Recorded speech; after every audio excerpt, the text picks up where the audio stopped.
In this Star Wars Jedi Survivor video, I'm going to be talking about my gameplay impressions and review of the game. I have been playing the game off and on over the last week. I just finished the game yesterday. I'm going to be talking about how the performance of the game is, both on PC and console, since I played on both, and also talking about what I liked and didn't like in the game. Just a quick note though, before we get into the review, this is a spoiler-free review. I will not be talking about characters, I will not be talking about plot points, I will not be talking about locations, or anything that happens in the story. I will be giving my general impressions of the story, but I will not refer to any specifics. That way you guys don't get spoiled on that. I don't want to ruin that for anyone. You should know by now, if you've seen our reviews, you're not interested in spoilers, and the gameplay that you're watching is simply regulated to the first 5 or 6 hours of the game, because I didn't want to show you guys anything that might spoil further locations in the game. So let me just start this review by making a general statement, which is that I feel like Jedi Survivor is a step up from Fallen Order in just about every regard. I feel like Jedi Survivor has found its identity in terms of what sort of game it wants to be, whereas Jedi Fallen Order was kind of this weird space between like a Souls-like and sort of like a Tomb Raider platformer type game. And I feel like in Jedi Survivor, they've really owned the type of game that they are, and they've improved upon it in just about every possible way. And I will definitely say that if you liked Fallen Order and you had fun with Fallen Order, you will absolutely like Jedi Survivor. There's no way in my mind that if you like that game, you won't like this game. If you were hoping that Jedi Survivor would be something different, if you were hoping that it would lean more into the Souls-like nature of Fallen Order, it did not. This game is a balance between exploration and combat, probably leaning a bit more to the exploration side, maybe 60-40 to combat. So it didn't change that formula much. Like, you're not going to have all this Souls-like combat in this game compared to the exploration. Exploration is a huge element in this game, and in my opinion, it's some of the best platforming I've seen in a three-dimensional game. They simply keep adding different tools and things you can use to explore throughout the entire game, and it never gets boring or dull, and I feel like even though they did reuse some of the mechanics of exploration a few times, because they kept adding new things to it, it kept it fresh, and I really liked exploring this game. The exploration part in Fallen Order was not my favorite, and I sort of wish they had gone the Souls-like direction and just leaned into levels that were designed more like Souls-like levels with like harder enemy encounters, leaned into combat. They definitely didn't do that in this game, but I still found myself very much enjoying it because the exploration was even better. Touching briefly on the story before I get into other aspects, and again, this is going to be spoiler-free, but I will say that I think this story of Jedi Survivor is much better than the story of Fallen Order. I didn't care for the story of Fallen Order at all. I didn't feel like it was aimed at adults. I felt like it was aimed at juveniles.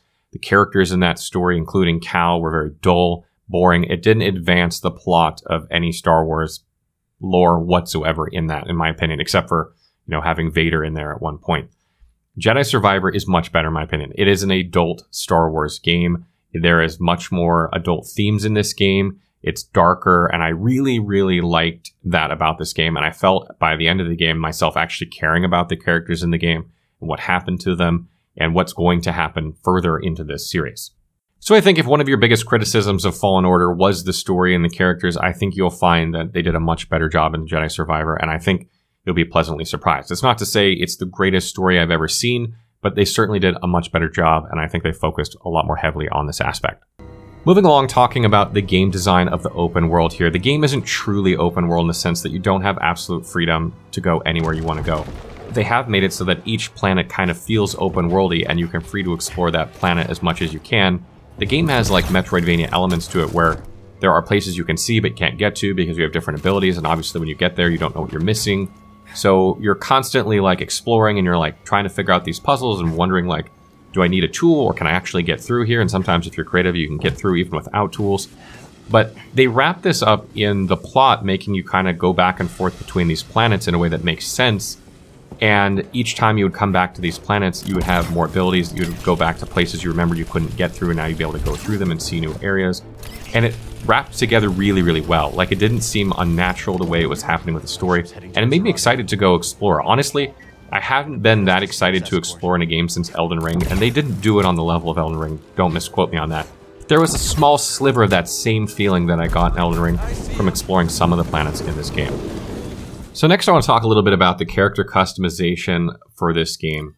I found the customization to be somewhat lacking. You first of all don't have any weapons or armor in this game. You basically have your lightsaber, and you can change your appearance of your lightsaber. You can change the appearance of the equipment that you're wearing and your gun. But there is no way to like upgrade your gear. Really, the character progression in this game is handled by skill points, which mostly unlock abilities or like passive bonuses to abilities you already have.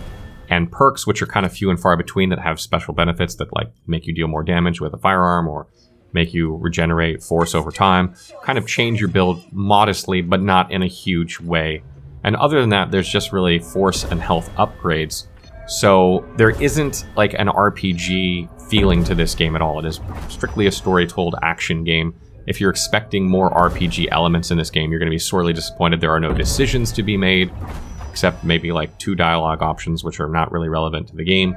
So this isn't really an RPG, and I was really hoping that after Fallen Order, they would add that weapon and armor like elements to the game so that your character felt stronger, or significantly stronger as you progress the game. And again, this is one of those things that drives exploration. The exploration of the game itself is very good, but when everything you loot is pretty much a cosmetic like 80% of the time, it's not as exciting as if you're getting a cool new lightsaber or a lightsaber mod or something that increases your damage or changes your playstyle. So I really wish they would have added that to this game, and I feel like if they added that element to this game, it would catapult it into a classic game. But since they didn't, it just kind of lacks in that area. So talking about the amount of game time that I spent playing this game, it took me 20 hours to get through the main storyline, and if you look at my percentage completed, I'm 63% completed, which means that it'd take you about 30 hours if you 100%ed the game on normal. This is on the normal difficulty. If you're watching the combat, by the way, and you're wondering why the parry windows are so huge, it's because I was playing on normal, because I had limited time to play and I wanted to make sure I got through it in time so I could do this review. Parry windows are much smaller on the harder difficulty, so you'll have to get much better at those if you're a sucker for challenging combat. But it'll take you about 30 hours on normal. I think you can probably get 35 to 40 hours if you're playing on the hardest difficulty, just because you'll spend more time dying and respawning and trying bosses. Some of the bosses are very difficult. Most of them I found were not super difficult, but there are some very difficult bosses, and you will spend maybe an hour or two on those bosses on the hardest difficulty.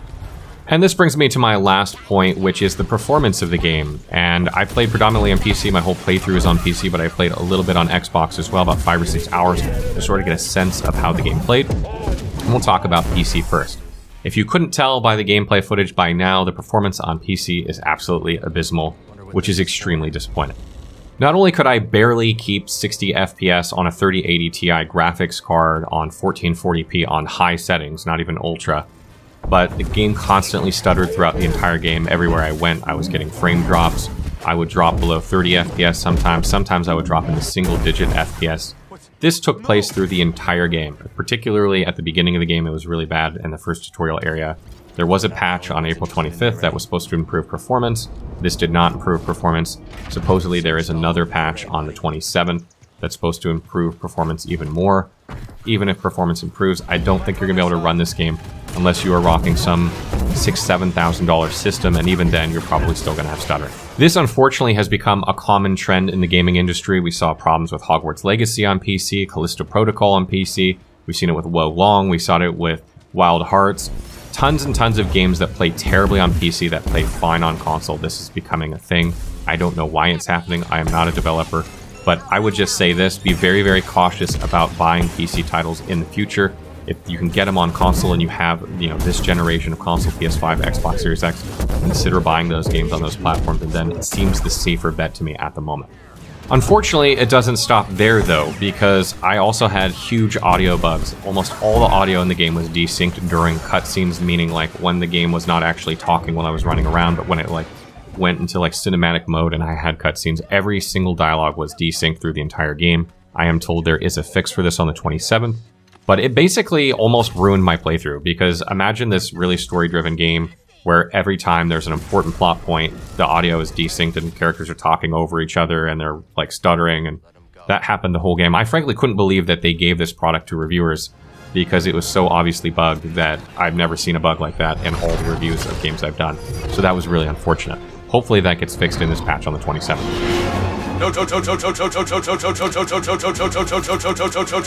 Traffic. Looks like this portal's on. We got company. Nice work, everyone. Oh, and say hey to Domodendra when you get in town. Oh, and say hey to Domodendra when you get in town. Of course. Thanks for letting me I didn't crash. think I've kept your stuff around all these years. I was hoping you'd stop by. And maybe take a... Yeah. BD, call the ships. Yeah. BD, call the ships. Not the valet service I was hoping. Bravo. Not the valet service I was hoping for. Beyond the sound bugs, there were other random bugs in the game, like graphical glitches. I fell through the map once. For a huge game this size, I wouldn't consider them many. I didn't have any crashes. The game didn't like lock me into or ruin or corrupt any of my saves or anything. There were no major bugs besides the sound bug that I experienced during this game. Now, talking a bit about Xbox, my Xbox experience was completely different. I had no audio bugs, I had no bugs, I had no performance issues. So if you want to play this game, I'm going to assume that also PS5 is probably fine, because generally when Xbox is fine, PS5 is fine. It's not 100% true, so you might want to go look at like a PS5 review just to make sure. But I can almost guarantee you that PS5 will also be fine. So if you want to play this game day one, go play on console. Do not play on PC. It's really unfortunate to me, because this is a game I would wholeheartedly recommend to you without the performance issues on PC. I really love this game. It's one of the most fun games I've played this year, and frankly, one of the better Star Wars games I've played, period. So I would recommend this to you. If you're going to go get it on console, go play it on console and have a blast playing it. But if you are a PC player, unfortunately, I can't recommend this to you. I would come by streams in the next couple days and see if this patch on the 27th improves performance, ask the streamers, watch YouTube, etc. But I would not pre-order this game. I would not buy this game until I've seen reviews on PC, because frankly, I don't think most people could even play it on a system that they have. So that wraps up our Jedi Survivor review. It's just unfortunate that PC performance again plagues games that were otherwise great on console. I don't know what else to say. What are your guys' thoughts on this topic? What do you guys think about this kind of epidemic of PC issues when console doesn't seem to have them, and PCs are much more powerful than consoles? Let me know in the comments below.